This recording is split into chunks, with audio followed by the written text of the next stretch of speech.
Olá pessoal, sejam muito bem-vindos ao canal, eu sou a Ellen e se você ainda não me segue no Instagram, o meu perfil é o @sinapse criativa. E por lá eu consigo estar muito mais próxima de vocês, mostrando um pouquinho da minha rotina, das minhas técnicas de organização e de como eu consigo levar o diagnóstico de autismo e TDAH de uma maneira mais leve.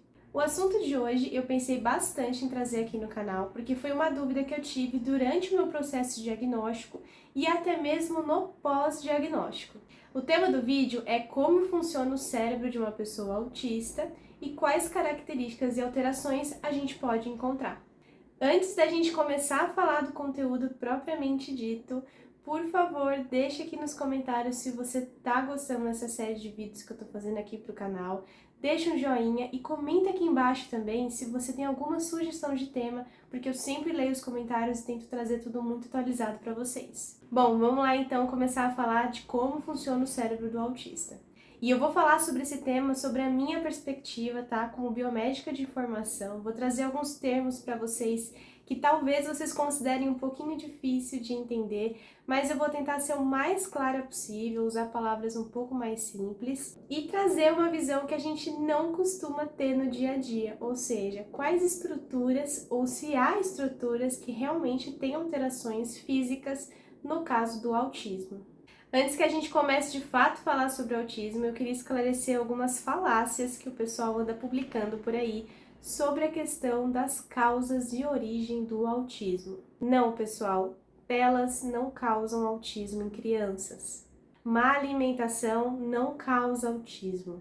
E muito menos vacinas. Se você é uma pessoa autista, você nasceu autista e não se tornou ao longo da vida. Claro que a gente sabe que o autismo tem uma herança genética multifatorial. O que isso quer dizer, Ellen? É que existem muitos fatores para que tenha surgido aquela alteração genética em você e você tenha desenvolvido o autismo. Genéticos, herdados, ambientais, mas tudo isso tem que acontecer lá atrás, antes mesmo da concepção. A gente costuma falar que a etiologia, ou seja, a origem do autismo, ainda é desconhecida. Assim como em muitas outras doenças ou síndromes, a gente não sabe o único fator que pode desencadear essa mutação ocasionando a doença. O que significa também que esses fatores ambientais podem aumentar ou diminuir a chance de você nascer autista. Então, só para deixar claro, nós não nos tornamos autistas, nós nascemos, nós somos autistas. Agora que a gente já esclareceu essas dúvidas mais iniciais, vamos começar a falar então de conteúdo. E aí, para começar, por que a gente fala que é TEA? Na verdade, TEA é uma abreviação de transtorno do espectro autista. É daí que vem o termo que a gente tanto usa aqui na internet, que a gente tanto tenta conscientizar as pessoas de que o autismo é um espectro, assim como o espectro da luz. Se você não sabe o que estou falando, vou colocar uma imagem aqui. Existe uma infinidade de níveis, características, sinais e particularidades que cada autista tem. Nenhum autista é igual ao outro. Justamente por esse motivo do autismo ser um espectro, que a gente tem diversas carinhas possíveis para o autismo. O que eu quero dizer com vocês?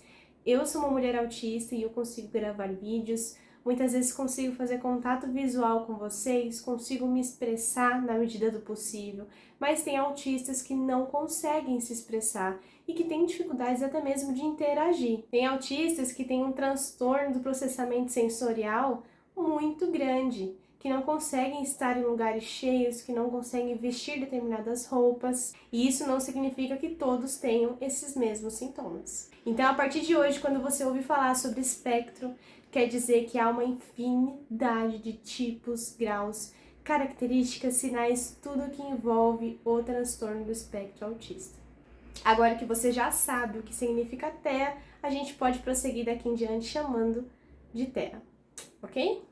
O transtorno do espectro autista, o TEA, ele é um transtorno de neurodesenvolvimento. E ele é caracterizado por um desenvolvimento atípico de algumas conexões. Nele a gente tem manifestações comportamentais, déficits na comunicação e principalmente na interação social. Vocês vão ouvir outro termo também muito comum, que é o responsividade social, mas ambos acabam se referindo vulgarmente para a mesma coisa. Além disso, a gente pode apresentar padrões repetitivos de comportamento, estereotipias, que são aqueles movimentos involuntários e autorregulatórios, e podemos apresentar, na maioria das vezes, um repertório de interesses muito restrito em opções, atividades e pessoas. Todos esses sintomas e sinais são causados por esse conjunto que a gente chama de transtorno do espectro autista. E a gente já tem muitos estudos que estão acontecendo desde o século XX sobre o autismo. Alguns mais realistas, outros menos realistas. Alguns já foram derrubados, outros estão sendo sustentados. Mas o que tem se visto ultimamente é uma alteração nesses dados. O que eu quero dizer com isso? Antigamente, e eu não falo de tanto tempo assim atrás, acreditava-se que a cada 4 meninos diagnosticados, apenas uma menina era diagnosticada com autismo. Algumas fontes chegam a falar que a proporção era de 1 para 7 meninos, criando a falsa sensação de que meninas não poderiam ser autistas. Por esse fato da subdiagnosticação, a gente tem ainda hoje dificuldade de correr atrás do diagnóstico de autismo tardio. Isso porque há diferenças claras nas apresentações dos sinais entre homens e mulheres autistas. Mas estudos recentes apontaram que há alterações significativas na estrutura do cérebro. O que eu quero dizer com isso é que realmente há estruturas que são de tamanhos e morfologias, ou seja, formas diferentes do cérebro de uma pessoa neurotípica. Quando eu falo pessoa neurotípica aqui, é uma pessoa que não está no espectro autista ou que não tem nenhum outro transtorno de neurodesenvolvimento. Seria uma pessoa vulgarmente, e odeio esse termo, normal. Uma coisa muito bacana que essas pesquisas têm revelado é que, de acordo com a alteração, de acordo com a estrutura e o grau dessa alteração de estrutura, uma coisa legal também que a gente tem percebido é que, de acordo com a alteração, a localização e o grau dessa alteração, a gente consegue também prever o grau de severidade dos sintomas e sinais do autista.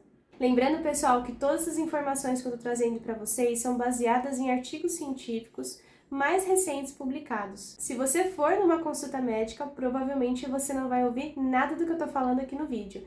Isso é a nível de curiosidade para que vocês entendam um pouco melhor o que é o transtorno de vocês ou o que é o transtorno de uma pessoa próxima e conhecida. Eu sei que atualmente a gente não usa mais a questão do grau, né? Então, autista de grau leve, autista de grau moderado, autista de grau severo. Porém, aqui, para fácil entendimento de vocês e para que eu consiga explicar direitinho sobre as estruturas e o que ela acomete, eu preciso falar de graus. Então, relevem esse termo para mim conseguir passar as informações de uma maneira um pouco mais prática. Primeira coisa que vocês têm que saber é que tem 2 tipos de alterações quando a gente fala de transtornos de neurodesenvolvimento.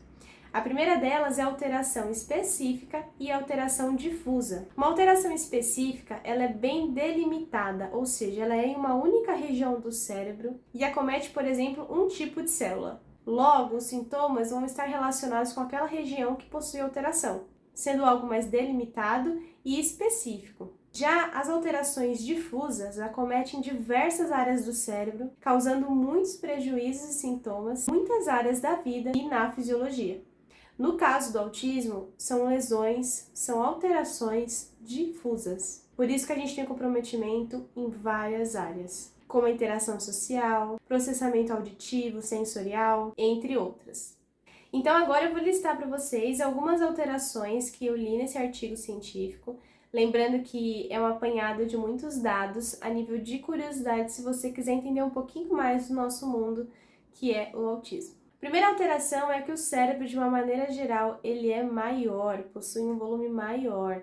Esses achados são feitos por ressonância magnética, por tomografia e comparam pacientes autistas com pacientes neurotípicos e comparam também autistas em diversas idades. Assim, eles conseguem ter dados substanciais para poder fazer essa análise. Então, não significa que você é autista quando for no médico e fazer uma ressonância da cabeça, fazer uma ressonância do cérebro, vai perceber claramente, nitidamente a diferença do tamanho do seu cérebro. Muitas vezes, para um leigo, essas alterações são imperceptíveis e só são, na verdade, identificadas em comparação com outros grupos e outros exames. Então, como eu falei, o cérebro possui um volume maior do que de pessoas neurotípicas. Isso significa que a gente tem mais massa cinzenta, logo a gente tem mais células. O cerebelo, que é essa região aqui de trás do cérebro, que normalmente é responsável pelo equilíbrio, pela respiração, pelos batimentos cardíacos, tende a ser menor comparado com crianças com autistas neurotípicos. Isso também pode explicar algumas dificuldades motoras e de percepção corporal que a gente tem. Nós temos também alterações nos lobos temporais e nos lobos occipitais, responsáveis pela visão, pela audição, pelo planejamento, pela atenção e também pela interação social e empatia. Apesar da significativa mudança de tamanho dessas estruturas, a gente possui muito mais conexões e células do que uma pessoa que não é autista. É como se lá no desenvolvimento a gente não tivesse tido a poda neural adequadamente, ou seja, não tivéssemos selecionado as melhores células, os melhores circuitos, os melhores caminhos, e hoje em dia nós percebemos o estímulo e o mundo ao nosso redor de uma forma muito mais intensa do que pessoas que não são autistas. Assim como em outros transtornos do neurodesenvolvimento, no autismo a gente tem essa concentração de células e conexões, principalmente na região frontal, que é responsável pela atenção, pelo planejamento, pelo controle da raiva, de impulsos, várias outras coisas que acabam sendo comprometidas com esse excesso de conexões, com esse excesso de circuitos. Todas essas alterações que eu falei para vocês, que foram achadas nos últimos estudos, estão presentes em qualquer grau ou nível de autismo. Ou seja, todos nós que estamos dentro do espectro possuem em algum grau, em algum nível, em alguma região, essas diferenças estruturais. E de acordo com o comprometimento dessa estrutura, a gente vai ter mais ou menos de um sinal ou de um sintoma. E aí eu queria fazer um parêntese aqui, que até pouco tempo atrás, a gente classificava autistas leves como autismo de alto funcionamento ou síndrome de Asperger. Por conta daquele médico nazista pesquisador chamado Hans Asperger, a gente parou de usar esse termo e agora todo mundo que é autista está dentro do espectro é considerado TEA e ponto final. Mas, no autismo leve, essas características também são presentes, porém elas são bem menores do que em outros graus de autismo e são bem mais delimitadas. Por isso que antigamente a gente falava que esse autismo era de alta funcionalidade, mas não por conta de superdotação, de altas habilidades, como a maioria das pessoas imagina, e sim por ter menos dificuldades de adaptação no mundo neurotípico. E lembrando que se você é autista não quer dizer que você é superdotado ou que você possui altas habilidades. É um diagnóstico completamente separado e que é comum nos autistas, mas isso não significa que eles têm que andar sempre juntos. Uma outra diferença também que a gente tem, que é um pouquinho mais microscópica, eu posso falar, é que a gente possui menos células de Purkinje. Além de elas serem menores, elas possuem menos conectividade entre si. Em geral, as células de Purkinje são responsáveis pela percepção social e pelo processo de aprendizagem automático. Além das células de Purkinje, a gente tem alteração na ínsula, que é responsável pelo espelhamento social e pela empatia. Há pesquisas que concentram o estudo do autismo em neurônios espelho, na nossa possibilidade e característica de espelhar comportamentos e adequação no meio social. Mas isso é assunto para um outro vídeo completamente diferente, porque tem muita coisa para falar sobre isso. Em geral, os autistas apresentam distúrbio na responsividade social ou percepção social, distúrbio no reconhecimento facial, de se relacionar com objetos, contextos e pessoas. Reconhecimento de padrões não tem a ver com essa conexão entre esses três elementos que eu acabei de falar. E apesar de todas essas alterações que eu contei para vocês nesse vídeo, como eu falei lá atrás, o diagnóstico ele é essencialmente clínico. A gente não usa exames de imagem para medir o tamanho de uma estrutura, para medir o tamanho do seu volume cerebral e definir se você é autista ou não. Até porque nem seria critério de diagnóstico, existem muitas outras síndromes, doenças e condições que causam alteração na estrutura, e com isso a gente não poderia afirmar se uma pessoa é autista ou não. Além disso, essas modificações, essas alterações nas estruturas muitas vezes são imperceptíveis, e quando mencionadas em trabalhos científicos são minuciosamente aplicadas e comparadas com muitas pessoas. Em um dos estudos que eu mencionei para vocês, foram mais de 500 pessoas que participaram do estudo. E dentro dessas 500 pessoas, 480 eram autistas. Lembrando que tem sempre um grupo controle, ou seja, pessoas e pacientes que não possuem o transtorno, para que a gente consiga comparar comportamento e estrutura física também. Então, apesar dessas alterações, o diagnóstico é essencialmente clínico e a gente consegue fazer esse diagnóstico por meio de escalas de avaliação, sendo por autorrelato, ou seja, pelo próprio paciente, ou por heterorrelato, que é o relato de professores, amigos, familiares ou profissionais que acompanham o caso dessa pessoa. Eu separei 3 escalas aqui para indicar para vocês, vocês podem pesquisar depois. Se vocês quiserem um vídeo específico sobre cada escala, comenta aqui embaixo que eu vou tentar trazer esse conteúdo para vocês. As mais utilizadas para adultos, né? E eu falo por isso porque eu tive o diagnóstico de autismo com 26 anos, então eu tive que procurar por esse processo de diagnóstico tardio. Eu usei a escala, eu vou até ler para vocês aqui, a SRS2,